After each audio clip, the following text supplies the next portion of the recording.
Magandang umaga po. Narito po ang mga tampok na balitang sport. Umaga.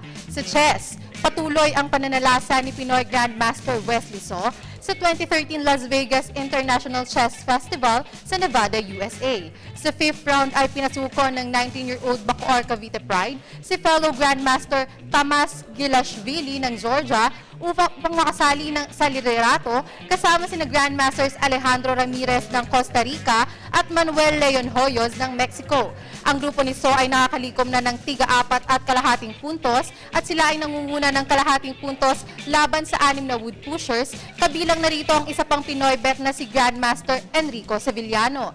Sariwa mula sa pagkupo ng titulo sa Calgary International Chess Classic noong isang buwan, si So ay naghahanda para sa pagsabak sa prestihiyosong World Chess Cup sa Norway sa buwan ng Agosto.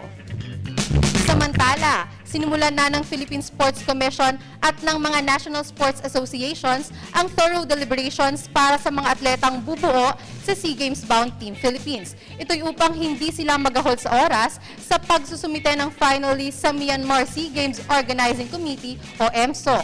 Narito ang report ni Judith Karingal ng Sports Radio 918. Masinsinang pagsasala sa mga atletang bubuo sa Team 27th Myanmar SEA Games inumpisahan kanina para makasumite ng bilang sa June 14, araw ng Biyernes, ang isinakdang deadline ng biennial meet organizers.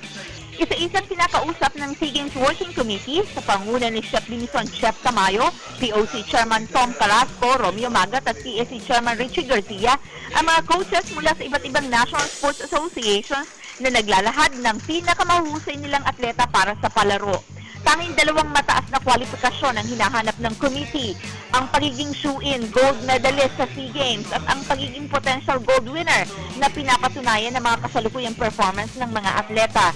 Kabilang ang mga Philippine National Games Discovery, yung mga Filipino-Americans na may resulta na halos higit pa sa kalidad ng mga SEA Games gold winners ang mabibilang sa shoe-in para sa Philippine SEA Games team. Ilan sa mga maagang nakadalo sa nasabing meeting ay ang coaches ng athletics, swimming, karate, wrestling, sailing, muay, billiards at chess. Sinasaya ni Chairman Garcia na mga 200 hanggang 250 ang isusumite na bilang sa Myanmar ngayong Biyernes para may palugit pa ang Team Philippines na magbawas lalo't kung bumaba ang performance ng mga naunang qualified athletes. Iginiit naman ni Tamayo sila ay makapipili na ng bilang sa linggo na ito masusi pang pag-monitor sa performance ng mga atleta sa darating na mga buwan ang kanilang gagawin bago ang final na pagnumbra sa October ni na POC President Piping Cuangco at PSC Chairman Garcia sa mismong pangalan ng mga atleta na lalahok sa Myanmar. Tinataya na lubhang maliit ang magiging delegasyon, lalo't hindi nagbabago ang pananaw ng POC at PSC sa unfair selection ng event at sport sa Myanmar na malamang na magbigay pa sa Team Philippines ng 7th place finish o mabababang posisyon na dahilan upang maging reasonable na iyong mga karapat-dapat lamang ng mga Pilipinong atleta ang ipadala sa Myanmar SEA Games. Para sa PTV Sports, Judith Karingal, Telebisyon ng Bayan. Sa boxing, para matiyak na masisimulan nila ng maganda ang pagtahak pabalik sa rurok ng tagumpay, handa ang Team Pacquiao na maglaan ng mas mahabang training camp para sa kanilang susunod na laban.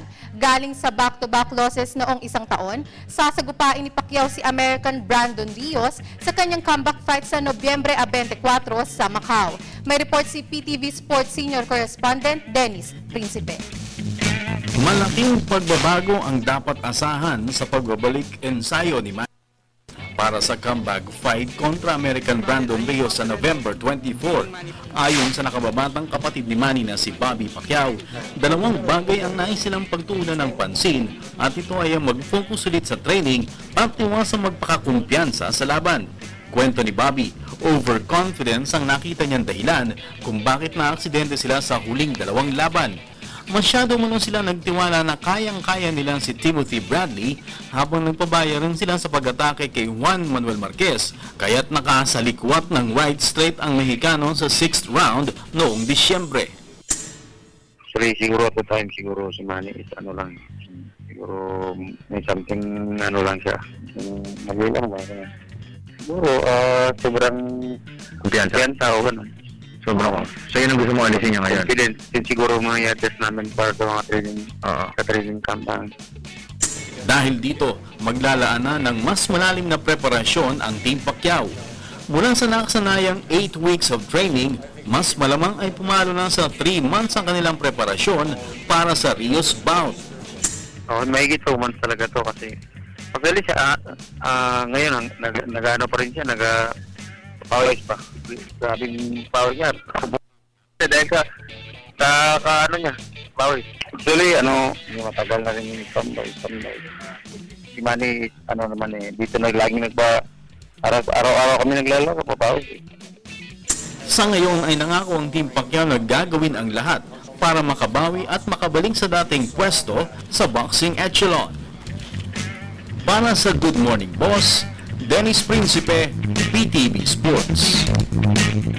At yan po ang mga tampok na balitang sports ngayong umaga. Ako po si Hazelan Salubon para sa Good Morning Boss.